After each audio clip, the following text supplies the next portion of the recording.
Para hablar de corrupción en Petróleos de Venezuela, es importante tener en cuenta algunos aspectos importantes. Uno, ¿qué pasó con los mecanismos de control? Porque esta trama o la destrucción de la industria petrolera no es de ahorita, data de años. ¿Quiénes han pasado por la directiva de PDVSA? Entre otras interrogantes que es importante pues saber qué es lo que realmente ocurrió o está ocurriendo allí. Se habla de una cifra de 3.000 millones de dólares, pero oficialmente es lo que dice la administración de Maduro, pero es más porque son muchos años más. Hay personas detenidas. Nicolás Maduro sostiene hasta este momento en que los fondos malversados de los que ellos hablan en este momento siguen desaparecidos. Ese es el tema que vamos a abordar el día de hoy en este su espacio sin censura, cara a cara, junto a mi invitado del día, el ingeniero Rafael Ramírez, quien además fue presidente de Petróleos de Venezuela desde el año 2004 al 2014. ¿Es así? Bienvenido a Impacto Venezuela. ¿Cómo está? Gracias, gracias. Bueno, un placer estar aquí. Sí, es así, efectivamente, en ese periodo estuve como presidente de PDVSA y ministro de Petróleo, después del sabotaje petrolero. Importante, ingeniero, saber qué pasó con los mecanismos de control y cuándo comenzó la destrucción de Petróleos de Venezuela.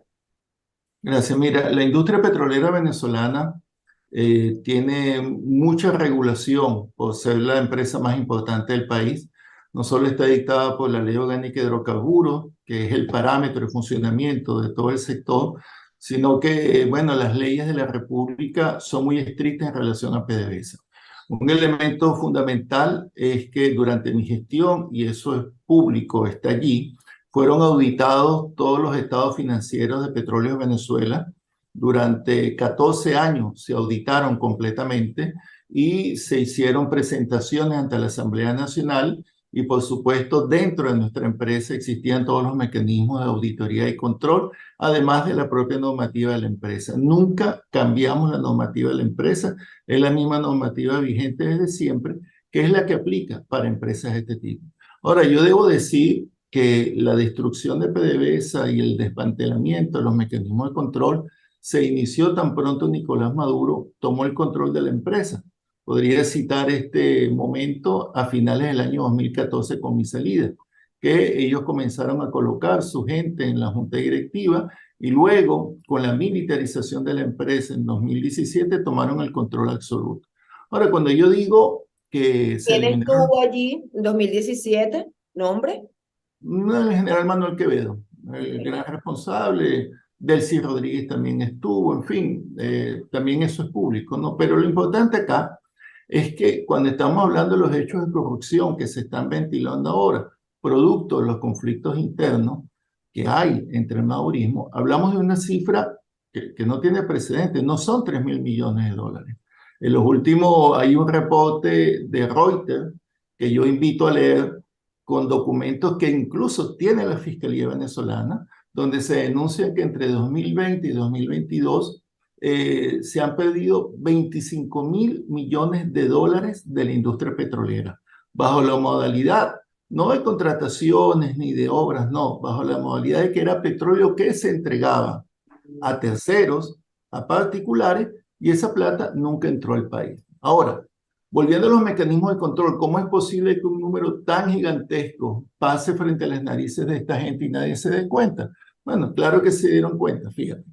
Primero, no se emiten estados financieros auditados de PDVSA el año 2016. Es decir, que a partir del 2016 no se sabe cuáles son las operaciones de PDVSA, no se lleva la contabilidad. Se desmantelaron todos los mecanismos internos de control, innumerables comités de licitaciones, ¿Quién los desmanteló? ¿Por qué los Quevedo, desmantelaron? Quevedo, Quevedo, Quevedo y Maduro, pues, ¿no? Pusieron de vicepresidente de la vicepresidencia de Finanzas a Eric Malpica, que a su vez era tesorero de la nación en ese momento. Luego metieron en la junta directiva a Simón Serpa, que a la vez era ministro de Finanzas. Es decir, tenían el control completo. Desviaron los fondos de petróleo de Venezuela, eso no está reportado en ningún lado, sino que sencillamente dejaron a la empresa sin fondos. Y fueron poco a poco extinguiendo, apagando los mecanismos de control. Una cosa tan sencilla como el sistema SAP. El sistema SAP es un sistema de administración empresarial muy famoso, muy conocido en el mundo, que teníamos en PDVSA, no existe más, no existe más. No existen más las reuniones con el Ministerio de Finanzas y el Banco Central para ver cosas que hacíamos nosotros semanalmente, el ingreso petrolero. Cerraron la oficina de Viena en el 2018, donde ya se dejó de verificar entonces a quién se vendía el petróleo y a qué precio se vendía el petróleo. Es decir, el gobierno fue haciendo cosas sucesivas y lo que, digamos, es el máximo de esto es el decreto 3368, donde el mismo Nicolás Maduro le dice a Quevedo que haga lo que tenga que hacer para gestionar la industria petrolera. Y eso no es posible. Ningún ministro, ningún presidente tiene la potestad de desaplicar las leyes de la República. En el 2018 también se discute y se aprueba la ley antibloqueo, donde nuevamente se le da la facultad al ministro y al presidente de desaplicar las leyes de la República. Entonces desaplicaron la ley financiera de la administración pública, desaplicaron la ley orgánica de hidrocarburos. Entonces apagaron el radar del avión, ¿verdad? Y en ese sentido, con el apoyo de la Corte Suprema de Justicia, el Tribunal Supremo y la sentencia 156, ellos manejaron PDVSA a su antojo. Como resultado, aquí está esto. Esto es un escándalo que no tiene precedente, no solo en Venezuela, en ningún país petrolero. Esto es una cosa enorme, pero todas las personas que hoy están haciendo este show en la lucha contra la corrupción estaban al tanto de esto, porque no habían los controles, son los responsables. Mira, si ocurre un hecho de corrupción, en Venezuela siempre ha habido, lamentablemente, hechos de corrupción vinculados porque Venezuela es un país petrolero. Entran miles y miles y miles de millones de dólares y, bueno, el país no puede absorberlo. Pero como sea, si alguien comete un hecho de corrupción evadiendo los controles, entonces es una responsabilidad personalísima. Pero si el responsable de cuidar la cosa pública, en este caso el ministro y el presidente, quitan todos los mecanismos de control, están entonces estimulando la corrupción y en este caso, bueno, ha sido un escándalo que, como te digo, no hay ningún precedente, no hay ningún caso similar a esto. Claro, ¿por qué destaparlo en este momento, 2023? Porque es época preelectoral. Bueno, porque ahí el madurismo se maneja, son grupos de poder. Ahí no hay ninguna acuerdo ideológico o político, no es que se está construyendo el socialismo ni nada de eso, no. Son grupos de poder que van creciendo. Está el grupo de Maduro con Cilia Flores, está el grupo de Tarek El Aissami, está el grupo de los hermanos Rodríguez, está el grupo de Diosdado Cabello. Tarek El Aissami, al cual conozco bastante bien, es una persona, bueno, que ha venido construyendo una plataforma de poder propia, acumulando poder policial, acumulando poder económico. Lo nombró Maduro vicepresidente de Economía y eso ha hecho que le hayan entregado la economía del país a un conjunto de grupos afectos a Tarek El Aissami. Crearon la superintendencia de criptomoneda, una cosa que yo critiqué en su momento porque el Petro es una figura inconstitucional, pero que ha permitido hacer todo tipo de negocios, lavar dinero, vender empresas, y luego le entregaron el control de PDVSA. O sea, era ministro de Petróleo y Asdrúbal Chávez, que no decía nada al frente de la empresa. Y tomaron el control de la industria, porque PDVSA es la única empresa internacional del país. Aún como está mermada en su producción, nosotros cuando yo le entregué en el 2013 producíamos 3 millones de barriles. Hoy producen apenas 686.000 barriles, o sea, una caída del 77% de la producción. Aún con esa capacidad mermada, bueno, el petróleo es el petróleo. El año pasado hubo un precio promedio de $100 el barril y, por ejemplo, Ecopetrol, una empresa equivalente a PDVSA en estos momentos, generó 30.000 millones de dólares. Entonces aquí habría que hacer la pregunta, ¿dónde están esos reales? ¿Dónde está el dinero de PDVSA? ¿Cómo es posible que Maduro, siendo, según la Constitución, el administrador de la cosa pública, no se haya dado cuenta del pequeño detalle que no entraron al país 25.000 millones de dólares? ¿Cómo es posible que Delcy Rodríguez, vicepresidente de la República, ministro de Finanzas, no haya sacado una cuenta mínima y darse cuenta que faltaban 25.000 millones de dólares? Estamos hablando del periodo 2020-2022. Es importante también decir que con Quevedo y la militarización, todos los sistemas de control interno, por ejemplo, tú tienes en PDVSA un sistema de registro de contratistas. Y entonces, si tú pretendes que te den petróleo para vender, entonces la empresa te pregunta dónde está tu perfil financiero, dónde están tus garantías financieras, si tienes capacidad de generar una carta de crédito, si tienes experiencia, a dónde va ese petróleo, todo eso. Y después el ministerio establece el precio al cual se debe vender el petróleo con fórmulas de precio. Todo eso lo eliminaron. Y entonces yo he venido denunciando en mis distintos artículos y por eso, bueno, me ha caído encima toda la maquinaria de propaganda del maorismo denunciando desde Torre Sur se está entregando los buques de petróleo a los operadores del maorismo. Todos están ahí. Yo le preguntaría a Maduro, si él dice que está luchando contra la corrupción, ¿por qué no publica la lista de las empresas que se han beneficiado? Esa lista está, yo la he visto. Esa lista está y Maduro sabe que está. Lo que pasa es que detrás de esas empresas están todos los de él. Gente muy cercana a él, pero muy cercana. Entonces no puede decir ahora que él no sabía. Eso que está surgiendo ahora, que están desviando la discusión, porque ahora están culpando a una mujer, a unas mujeres. No, es una cosa incluso misógena. Así, o sea, la culpa es de la mujer que se disfrutó ese dinero. No, la culpa es de quien generó esos mecanismos de corrupción. Pero eso que está surgiendo ahí, que es una cosa grotesca, una cosa repudiable en un país que está sumido en la miseria, estaba en la vista de todo el mundo. No puede decir ahora Diosdado Cabello que él sí le extrañaba que hubiese Ferraris en las Mercedes. ¿Cómo que sí te extrañaba? En un país que está vigilado permanentemente, en un país donde la policía te interviene, hay alcabalas, hay todo tipo de mecanismos de control de la sociedad, donde el que dice cualquier cosa se lo llevan preso. Entonces me van a decir ahora que no sabían, que se están No, pero es que enterando. además hay un precedente también en el año 2017 con el arresto de Eulogio del Pino, la directiva de Citgo y todo esto. O Sí, sea, pero fíjate, quedó ahí. fíjate un tema importante. Ahí se llevaron preso a Eulogio del Pino, Nelson Martínez, se le llevaron preso y murió en la cárcel. Eso es responsabilidad directa de Nicolás Maduro. Pero tú ves que a Tarea Lezama no lo han tocado. Nadie Eso lo sabe. también se dice que está preso, que lo tienen No, en no, no, no, no, no, no. una, Tarea que está Lezama enfermo, se hablan tantas cosas no lo han tocado, no lo han y tocado. lo tocarán, ¿cierto? Y yo pienso que no lo van a tocar. Mira, yo no estoy de acuerdo con el tratamiento que le están dando a estos señores que metieron presos con sus bragas anaranjadas y nada de esto. A mí me parece Es una el cosa estilo cruel. americano, tanto que critican a Estados Unidos. Sí, es un trato humillante para esta gente, a su dignidad humana. Háganle un juicio.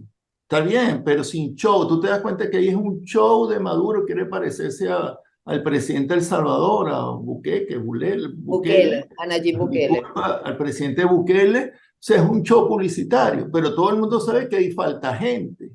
Todo el mundo ha visto que a Tarea del Examen ni lo tocan, ni lo mencionan, porque Eulogio del Pino lo sacaron con un tremendo aparataje policial, como si fuera un terrorista en chores de su casa, esposado. Y Nelson Martínez también, y después lo dejaron morir.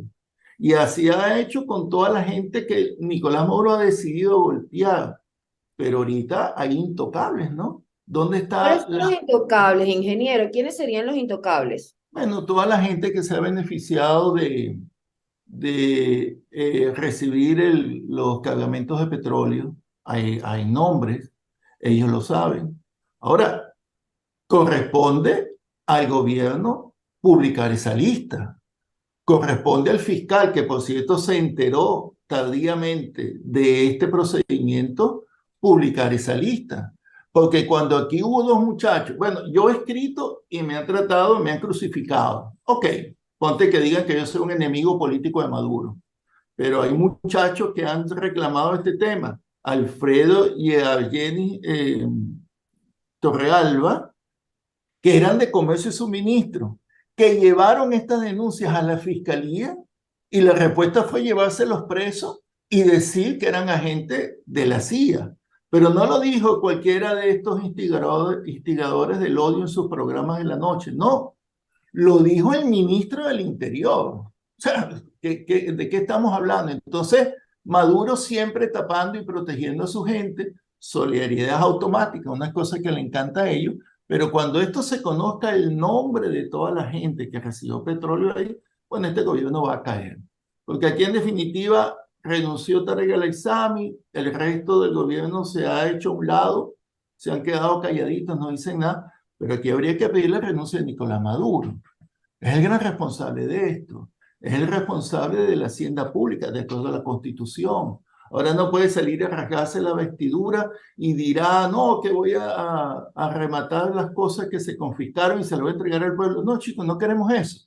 Lo que queremos es que consigan los 25.000 millones de dólares que faltan y que son del pueblo venezolano. ¿Dónde está esa Porque plata? ese dinero serviría para los sueldos, para aumentar, porque también se habla de sanciones, de bloqueos, pero Sí. cuando a la realidad de un país que percibe o que ha percibido tanto dinero por la parte petrolera, que se desapareció, que no se sabe, entonces evidentemente ese dinero servía para ayudar al Pero es pueblo que, venezolano. es que esa es la razón fundamental por la que no hay recursos para los trabajadores, por lo que no hay recursos para la salud, por lo que no hay recursos para la educación. El gobierno le utiliza el tema de las sanciones como la excusa perfecta. Pero yo digo, bueno, pero este bloqueo sí es raro, ¿no? Es un bloqueo de Ferrari, es un bloqueo de bodegones, es un bloqueo de carros de lujo. No es verdad, esa es una excusa. Aquí ha habido mucho de ineptitud, mucho de Eso es la la venta de petróleo también, que ha salido por Trinidad y Tobago, con a través Sí, de otras empresas que ha llegado a Estados Unidos. han entregado el petróleo, lo han entregado a la Chevron. Por ejemplo, eso de la Chevron. Va a decir Maduro que no sabía. Lo que está sucediendo con la Chevron es algo que ni cuando Juan Vicente Gómez, aquel dictador, por lo menos cobraba 5% de regalías. Aquí la Chevron se está llevando el petróleo de los venezolanos sin pagar nada. Nada de regalía, nada de impuestos, nada de dividendos. Pero ¿Por qué Maduro está quiere. ocurriendo eso? Bueno, porque Maduro tiene un lobby de las transnacionales en Washington tratando de sobrevivir. Y yo he dicho, para Maduro mantenerse en el poder va a entregar la patria, pues el futuro de los venezolanos. Porque por eso es que están los migrantes venezolanos huyendo por el Darién y ahora mueren calcinados ahí en México y nadie dice nada. Al gobierno no les interesa. Han acabado con la economía del país porque no solo la industria petrolera, es que la economía no petrolera tiene una caída del 83% acumulada en el gobierno de Maduro. Aquí el tal milagro ese de Maduro que tanto dice Maurismo es el milagro de estos señores, ¿no? Y ahora están saliendo en todos los videos, en todos los reels, en todas las cosas, una cosa grotesca, pues. Entonces aquí yo te digo una cosa, pobrecito nuestro país que le cayó esta clase política encima, esta élite indolente, que han destruido todas nuestras capacidades y no hay discusión política. Entonces el gobierno trata de hacer política a través del Twitter, a través de imágenes sensacionalistas, pero la verdad es que el recurso petrolero, que es fundamental para sostener nuestra economía, para pagar salarios justos, para pagar las pensiones, para pagar la alimentación y la salud, se la han llevado, la han dilapidado o de manera subrepticia, amparada por la ley antibloqueo o abiertamente como están haciendo las transnacionales. Ingeniero, para ir finalizando, no puedo dejar de hacer una pregunta orientada a la percepción de venezolanos, porque evidentemente uno monitorea el pulso de la gente y esto deriva también de las denuncias que se hacen desde la administración de Nicolás Maduro, en donde por supuesto a usted lo señalaban presuntamente también de un desfalco de 4.800 millones de dólares, cuando su gestión, usted hablaba en un principio que toda su gestión fue auditada, pero ellos lo acusan a usted. ¿Cuál es la diferencia entre esa acusación de 4.800 millones de dólares y por lo que también usted está exiliado el día de hoy, hoy en día está fuera del país por la persecución, y los 3.000 millones de dólares de los que se hablan ahorita? Mira, la gran diferencia es que inmediatamente que Tarek El Aissami y Tarek William Saab me denunciaron, mis perseguidores son ahora los que salen con las tablas en la cabeza, son verdaderamente los corruptos. Pero ellos de una vez hicieron un argumento, que yo solamente mostrando los estados financieros de la KPMG, que es la empresa internacional, la segunda más importante del mundo, donde decían esas operaciones, Petróleo de Venezuela obtuvo ganancias, no hubo pérdidas. Lo mostré con el poco espacio, porque no me he podido defender. Lo mostré en las redes. ¿Y cuál fue la respuesta de Tarek El Aissami y Tarek William Saab? Que esa es una empresa del imperialismo. Entonces, ahí es una acusación políticamente motivada. No es verdad, pero lo más absurdo es que inmediatamente capturan a Víctor Aulard, lo exponen y lo humillan, aceptando una culpabilidad de un hecho, cosa que es ilegal en Venezuela, y después un juez lo libera, porque dice que toda la acusación que montó Tarek El Aissami y Tarek William Saab y que me involucraron a mí, no tiene fundamento legal. Entonces, ¿qué es esto? Ellos están acostumbrados a hacer un show político, comienzan a hablar, hacen un espaviento, pero a la final, la realidad es que hay documentos donde dicen que faltan 25.000 millones de dólares en petróleo. Ahora, ¿cómo será esto de políticamente motivado, la actuación en mi contra? Que yo anuncié en Colombia mi intención de candidatearme, pues, porque pienso que hay que utilizar la Constitución para resolver este problema político que tenemos, político, económico, social, y que quería ser candidato por el chavismo. Inmediatamente vino la acusación esa a la que te hace referencia y metieron preso a mi hermano Fidel Ramírez, un doctor que no tiene nada que ver con la administración pública, un médico de más de 38 años de experiencia que lo que ha hecho en su vida es salvar la vida de sus pacientes y está preso en la Dirección de Contrainteligencia Militar, porque a ellos les da la gana, pues. Y a pesar de que mi hermano está enfermo, una severa enfermedad, el gobierno Maduro lo tiene ahí preso, pues, ¿no? Entonces, dime tú si esto no es una retaliación política en mi contra. Entonces, el tema central aquí es que este gobierno se ¿Qué le dice desmorona. el chavismo del que usted formaba parte o se sigue identificando? No lo sé, le pregunto.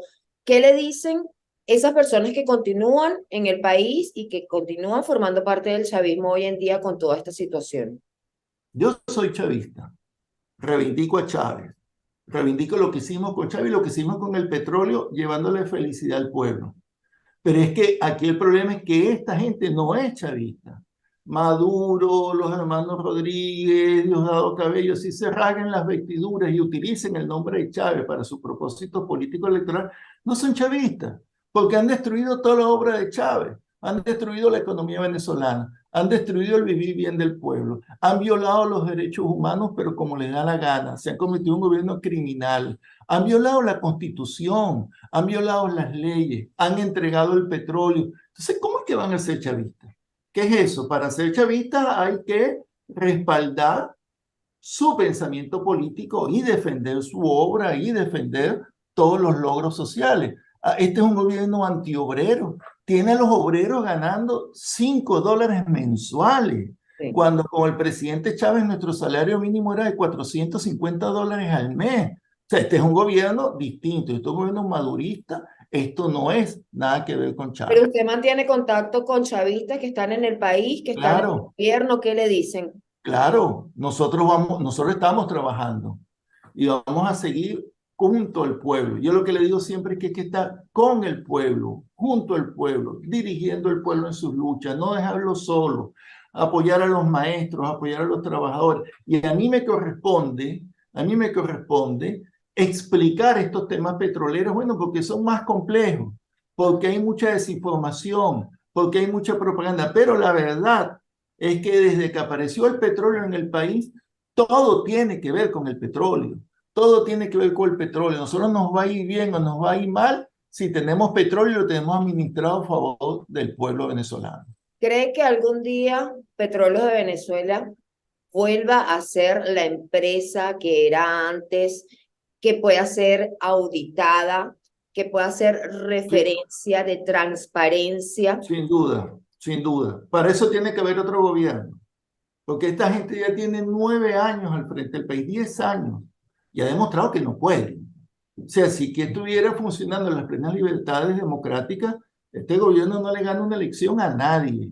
Como yo he dicho, Nicolás Maduro tiene mayor rechazo en la historia del presidente de Venezuela, ha sido el peor gobierno. Claro que tiene solución, no solamente PDVSA, sino la economía nacional, porque el petróleo está allí, nuestro pueblo está allí, tenemos un conocimiento acumulado, tenemos una empresa, en el año 2013 PDVSA fue calificada como la quinta empresa petrolera más importante del mundo, producíamos 3 millones de barriles. Ese año entregamos en PDVSA 134 mil millones de dólares de ingresos. Claro que se puede. Lo hicimos con el sabotaje petrolero, mantuvimos nuestra producción estable en 3 millones y eso es fundamental, el ingreso petrolero es fundamental. El petróleo es la base material para recuperar nuestro país, pero eso no puede lograrse sin restablecer la constitución, la institucionalidad, las leyes, sin respetar los derechos políticos y sociales de la gente. Es decir, no es solo petróleo, es todo un conjunto de acciones que obviamente necesitan un cambio político en el país. Eso es lo que hay ¿Cuál que va a ser lograr. el desenlace de esta operación anticorrupción? ¿Va a aumentar la popularidad de Nicolás Maduro? Yo creo que a Nicolás Maduro no le cree nadie, nadie. A Nicolás Maduro es una persona muy desprestigiada y además ellos están tratando de hacer el show. Ellos como que creen que la gente es tonta, que la gente vive del Twitter, no, del Twitter viven ellos.